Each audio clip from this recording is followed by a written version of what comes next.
Welcome back to Charge Up in 1 minute. I'm Melody. Did you know that according to the latest data released by the Australian Automobile Association, EV sales in Australia have hit a historical high. From April to June 2025, Australians purchased 29,244 electrical vehicles, a 63% increase in the second quarter. Today, let's take a look at why the Australian market has such a rapid growth and how the supporting infrastructure is being developed. Australian government's aim for EVs to account for at least 50% of new car sales by 2030. To achieve this goal, they've introduced a series of measures to encourage people to purchase EVs, including tax incentives, rebates, and more. However, supporting EVs alone is not enough for the overall transition. The development of the whole infrastructure is crucial. In this episode, we're joined by Riz, the founder of Australia's #1 EV data platform, Carloop, to give us an overview of the EV charging market in Australia. Hey Riz. Hey everyone, here I am at All Energy Expo, the largest renewable energy and charging expo in basically Southern Hemisphere. And behind me is Sinexcel, one of the leaders in charging technology. Over a decade of experience in charging tech.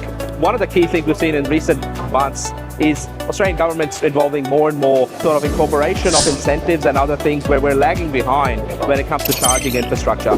To help solve that, we're going to be putting out $40 million worth of new incentives, and I'm pretty sure there's likely more to follow as we get more and more EVs on our roads. So I wanted to see what is it that Sinexcel is offering and how that's going to help advance EV adoption in Australia, New Zealand, and around the world. Let's go this way and have a look at one of their first products.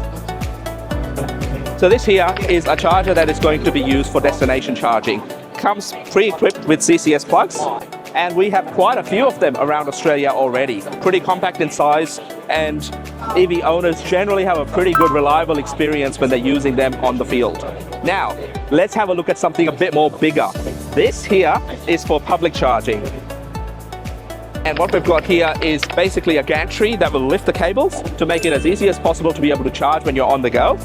And we've got credit card terminals, as well as a scheme that is a pretty nice user interface when on the go.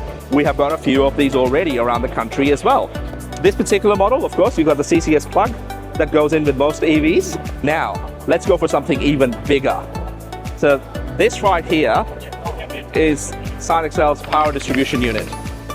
This is there for the big stuff, whether it's large public charging sites, large truck charging sites. This sort of cabinet will be able to feed a lot of that when we get it in the ground in the coming years in Australia. It's ready to go, and this technology is being rolled out in many parts of the world, including Europe and other international markets as well. This is what's known as mega charging standard. That is going to be what will be charging the future of transport when it comes to large trucks, buses, and other large machinery. Australia is known very big for mining, so mining trucks and other things will be doing the same thing. We need everything we can to decarbonize transport, and this is part of the solution.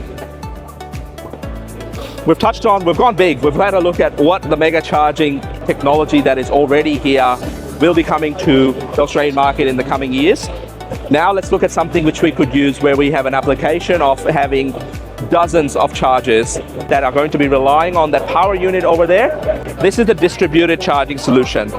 Pretty compact in size, as long as it's connected to the large power distribution unit at the back there. So it's really compact and easy to roll out anywhere. I'm pretty excited about this technology because this means we're going to be able to get charging in more locations than ever before. And it's all managed by one main unit, which means it's very compact, easy for the end user, the EV drivers, because that's what we need to make EV adoption as seamless as possible. So thank you for learning more about the Sinexcel product range. It is very, very exciting. We have such an industry leader with over a decade of experience coming to the Australian market, having been here for a couple of years, and now really bringing in the latest technologies that are designed for global EV transition. Thank you for joining me. Thanks to Riz for sharing his insights from the All Energy Australia, which not only helps us understand the Australian charging market, but also showcases flexible charging solutions for different scenarios. In the next episode, we'll visit a real charging station in Hong Kong to see how charging environments differ in the real world. Stay tuned.